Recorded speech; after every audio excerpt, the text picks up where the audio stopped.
తాకట్లో ఉన్న మీ బంగారాన్ని విడిపించి ఆ రోజు ఆన్లైన్ రేటుకి కొంటాం. Sharma gold company.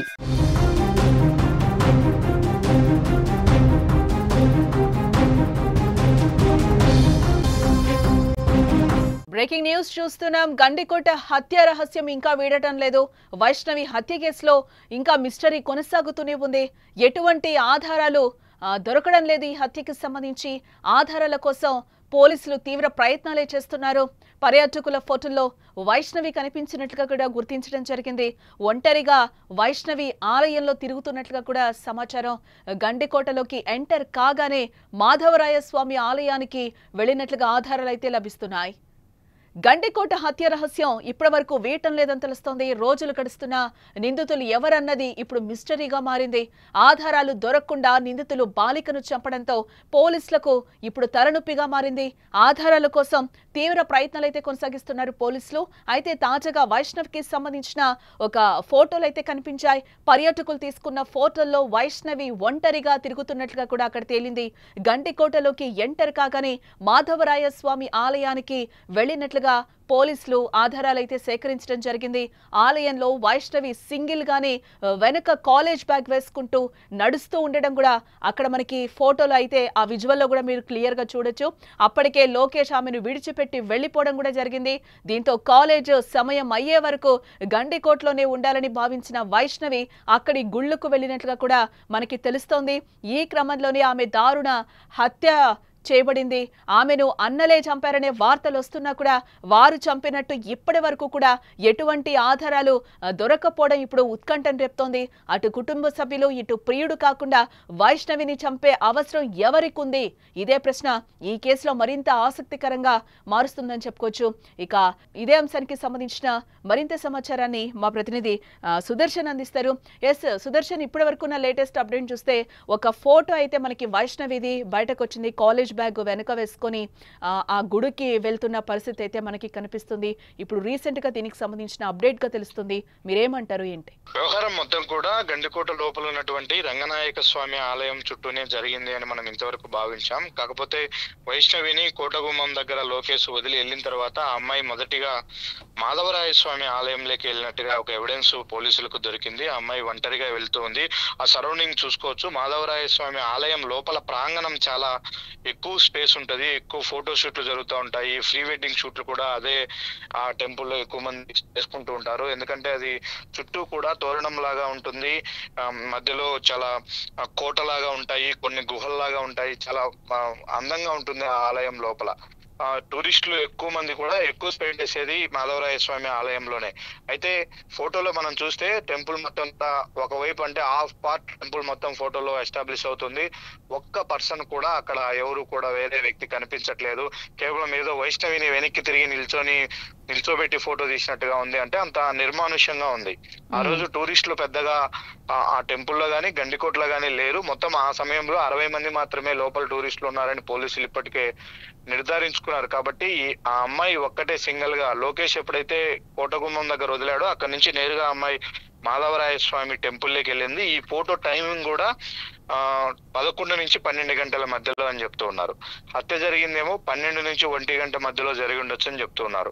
అంటే వైష్ణవి మాధవరాయ స్వామి ఆలయానికి వెళ్ళింది. అక్కడ కొద్దిసేపు చుట్టూ తిరిగి అక్కడ గడిపిన తర్వాత అక్కడి నుంచి పక్కనే ఉన్నటువంటి రంగనాయక స్వామి ఆలయం దగ్గరికి వెళ్ళింది. అది కూడా వాకబుల్ వేలోనే వెళ్ళింది. అంటే మాధవరాయ స్వామి టెంపుల్ కి వెళ్ళాలంటే గండికోట విలేజ్ నుంచి విలేజ్ ఎండ్ అయిన వెంటనే లెఫ్ట్ తీసుకొని వెళ్లాల్సి ఉంటది వెహికల్ వెళ్ళాలంటే. లేదంటే రంగనాయక స్వామికి మాధవరాయ స్వామి టెంపుల్ కు నడుచుకుంటూ వెళ్ళాలంటే మాత్రం ఒక షార్ట్ కట్ ఉంది. అక్కడి నుంచి అక్కడికి రావాలన్నా కూడా మినిమం 10 మినిట్స్ పడుతుంది.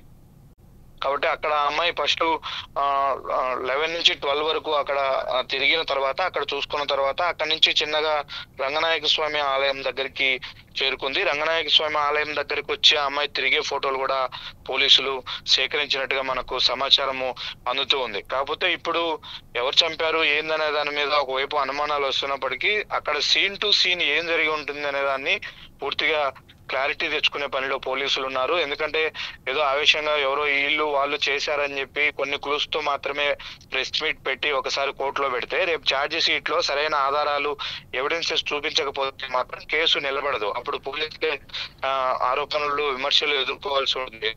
ఒక అత్యంత కిరాతకంగా చంపిన కేసులో పోలీసులు గట్టిగా ఫైట్ చేయలేకపోయారు, గట్టిగా ఆధారాలు సేకరించలేకపోయారనే అపనింద వారిపైన ఉంటుంది. కాబట్టి అవన్నీ సేకరించిన తర్వాతే దీన్ని రిలీవ్ చేసే అవకాశాలు కనిపిస్తూ ఉన్నాయి. ఈ ఫోటో ఇప్పుడు వైరల్ గా మారుతూ ఉంది. ఆ అమ్మాయి అక్కడ ఉన్నది. అయితే ఎవరు తీశారు ఏందనే దాని మీద కూడా పోలీసులు వివరాలు సేకరించారు, వాళ్ళను కూడా విచారించారు.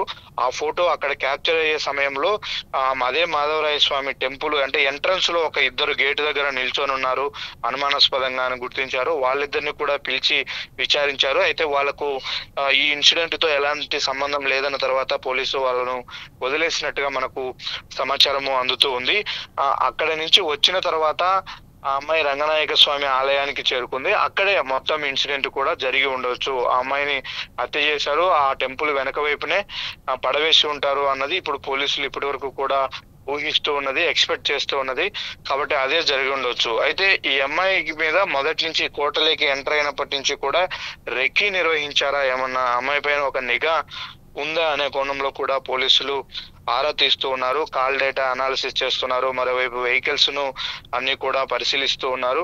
కాబట్టి చూడాలి, ఇంకా 1-2 రోజులు క్లారిటీ రావడానికి సమయం పట్టే అవకాశం ఉందని పోలీసులు అంటే సుదర్శన్ ఒకటి అంటే దాదాపు 1 వీక్ వస్తుంది వైష్ణవి హత్య జరిగి కూడా, అంటే సీన్ రీకన్స్ట్రక్షన్ చేశారు, మొదటి నుంచి కూడా అందరినీ విచారిస్తామని కూడా పోలీసులు చెప్పిన పరిస్థితులు కనిపిస్తున్నాయి. అంటే ఇప్పటి వరకు కూడా చంపిన ఆనవాళ్ళు ఇప్పటి వరకు పోలీసులకి దొరకలేదంటారా?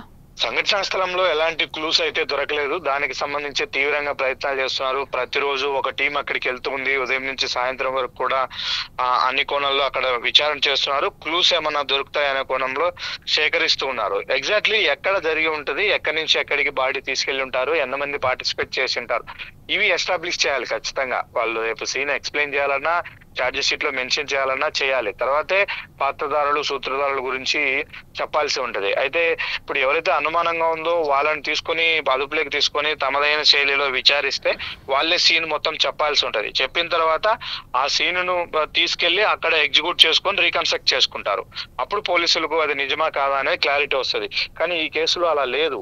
ఇప్పటి వరకు ప్రత్యక్షంగా ఎవరైతే హత్యలో పాల్గొన్నారో వాళ్ళు ఎవరిని కూడా ఐడెంటిఫై చేసే పరిస్థితి లేదు, వాళ్ళని కూడా అదుపులోకి తీసుకున్న పరిస్థితి లేదు. కాబట్టి ఎలా జరిగింటుంది అనేది అంతా కూడా అజంప్షనే కేవలం ఇప్పటి వరకు. కాబట్టి ఆ ఎవిడెన్సెస్ కు వాటి కోసం తీవ్రంగా ప్రయత్నాలు అయితే జరుగుతూ ఉన్నాయి. దానికి సంబంధించే పోలీసులు ఆలస్యం చేస్తున్నారు. మీరు అన్నట్టు వారం కాదు, ఇప్పటికి 9 రోజులు అవుతుంది ఈ రోటికి ఈ హత్య జరిగి బయటపడి. ఇప్పుడు బయట నుంచి కూడా వస్తున్నటువంటి విమర్శలు ఏంటంటే గండికోట లోపలే జరిగింది, కోటలోకి ఎవరు వెళ్ళారు ఎవరు వచ్చారు అనేది ఎవిడెన్స్ ఉంది, అక్కడ సెల్ ఫోన్ సిగ్నల్స్ ఉన్నాయి, అన్ని ఉన్నాయి. ఇన్ని టెక్నికల్ సపోర్ట్ పోలీసులకు ఉన్నప్పటికీ ఎందుకు ఎగ్జాక్ట్లీ చేశారు అనే దాని మీద ఎందుకు పోలీసులు కేసు విచారణను ఆలస్యం చేస్తున్నారు, అంటే కావాలనే చేస్తున్నారా, దీనిపైన ఏమైనా రాజకీయ ఒత్తిళ్లు ఉన్నాయా అనే కోణంలో కూడా ఇప్పుడు బయట విమర్శలు వినిపిస్తూ ఉన్నాయి. అయితే పోలీసులు మాత్రం అవన్నీ కూడా తోసిపుచ్చుతూ ఉన్నారు. ఎవిడెన్స్ సేకరించడంలో మాత్రమే ఆలస్యం అవుతుంది. హత్య ఏ విధంగా జరిగింది, ఎవరు చేసి ఉంటారనే దాని మీద క్లారిటీ ఉందనే కోణంలోనే పోలీసులు లీకులు ఇస్తూ ఉన్నారు. అంటే సుదర్శన్, అంటే పోలీసులకి వైష్ణవి హత్య కూడా ఒక సవాల్గా మారిన నేపథ్యంలో బయట నుంచి కూడా చాలా విమర్శలు వస్తున్నాయి. ఇప్పుడు మీరు చెప్పినట్టు వీటన్నింటికి మరి త్వరలోనే పోలీసులు చెక్ పెట్టే అవకాశాలు ఏమైనా కనిపిస్తున్నాయా? ప్రతిరోజు ఏదో ఒక క్లూ వదులుతూ ఉన్నారు. ఈ రోజు సాయంత్రం ఉండొచ్చు, రేపు మార్నింగ్ ప్రెస్ మీట్ ఉండొచ్చు అన్నట్టు ఈ మెసేజ్ ను కూడా పాస్ చేస్తూ ఉన్నారు. అయితే ఏ రోజు కూడా ఇంతవరకు ఈ 9 రోజుల పాటు నుంచి వెయిట్ చేసాం మనం, ఎప్పుడు కూడా వాళ్ళ ఒక మెసేజ్ పెట్టింది లేదు, ప్రెస్ మీట్ పెడతాం మేము కేసు కొలిక్కొచ్చిందని డైరెక్ట్ పోలీసులు ఎవరు కూడా చెప్పిన పరిస్థితి లేదు. అయితే టీములు మాత్రం ఫామ్ చేశారు. అన్ని టీములు కూడా ఆన్ వర్కింగ్, అన్ని పనిచేస్తూ ఉన్నాయి, విచారిస్తూ ఉన్నారు. అంటే చాలా కసరత్తు చేస్తూ ఉన్నారు.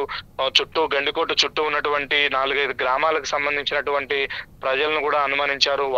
వాళ్ళలో కొన్ని అనుమానాస్పద కాల్స్ ఉన్నటువంటి ఫోన్లను ఇప్పటికే పోలీసులు స్వాధీనం చేసుకున్నారు. ఎక్కువ కాల్ డేటా మీదే పోలీసులు ఆధారపడుతున్నట్టుగా మనకు సమాచారం అందుతుంది. ఆ కాల్ డేటాలు కూడా వైష్ణవి కుటుంబ సభ్యులకి చాలా సస్పిషియస్ గా ఉన్నాయి. వాటిల్లో కొన్ని అనుమానాస్పద కాల్స్ ఉన్నాయి.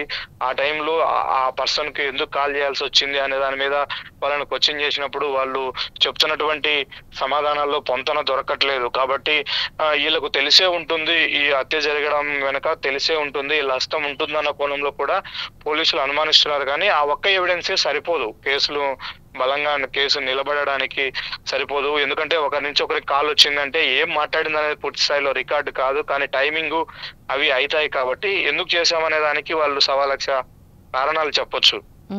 కాబట్టి అది పక్కా ఎవిడెన్స్ గా ఉండదు. కాబట్టి ఇంకేమైనా స్ట్రాంగ్ ఎవిడెన్స్ దొరుకుతాయా అనే దాని మీదే పోలీసులు ఆరా తీస్తున్నారు. బహుశా ఇంకొక 2 రోజులు సమయం పట్టే అవకాశము ఉంటుంది అని మనకు ఇంటర్నల్ గా తెలుస్తూ ఉంది.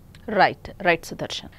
మొత్తంగా అదే గండికోట హత్య రహస్యం ఇప్పటి వరకు కూడా వేయటం లేదు. ఇంకా 3-4 రోజులు టైం పెట్టే అవకాశాలు కూడా ఉన్నాయని చెప్పి కూడా పోలీసులు చెప్తున్నారు. పక్కా ఆధారాలు దొరికిన తర్వాత ప్రజలకు చూపించే ప్రయత్నం చేస్తాం, మీడియాకి చూపిస్తామని కూడా చెప్తున్నారు పోలీసులు. రోజులు గడుస్తున్నా కూడా నిందితులు ఎవరన్నది ఇప్పుడు మిస్టరీగానే మారింది.